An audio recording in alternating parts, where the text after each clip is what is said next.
तडसची एक महत्त्वाची मोठी बातमी आता आपण पाहूया। माजी खासदार रामदास तडस यांना राम मंदिराच्या गर्भगृहात प्रवेश नाकारल्याची बातमी समोर येतेय। वर्ध्यातल्या देवळीमधल्या राम मंदिरामध्ये हा प्रकार घडल्याचं समजतंय। सोवळं नेसलेलं नसल्यानं गर्भगृहामध्ये त्यांना प्रवेश नाकारण्यात आलाय। मात्र दरवर्षी आपण गर्भगृहात जाऊन दर्शन घेतो असं तडस यांचं म्हणणं आहे। यावर्षी नव्या ट्रस्टींनी आम्हाला गर्भगृहात सोडलं नाही असा आरोप रामदास तडस यांनी केलेला आहे।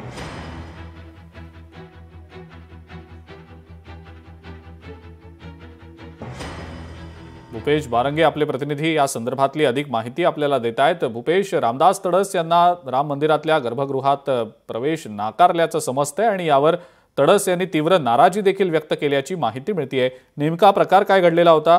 भूपेश, काय सांगता येईल या सगळ्याबद्दल?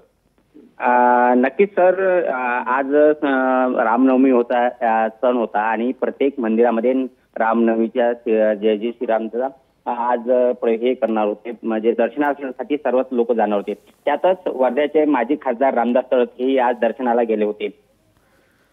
त्यानंतर त्या ठिकाणी जे संत महाराज आहेत त्यांनी त्यांचा प्रवेश हा नाकारला आणि त्यामध्ये तुम्ही धोतर आणि मर्यादा घातला नसल्यामुळे तुम्ही आज गृहप्रवेश गृहपाठ याच्यात प्रवेश करू शकत नसल्याचे बोललं होतं। त्यांना त्याच्याकडून नाकारण्यात आलं असं यावेळी रामदास तडस यांनी माहिती दिली आहे।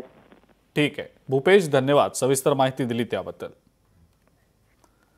तर रामदास तडस यांना मंदिराच्या गर्भगृहामध्ये प्रवेश नाकारल्याचा प्रकार घडला आणि या प्रकारानंतर आता रामदास तडस यांनी नाराजी व्यक्त केलेली आहे।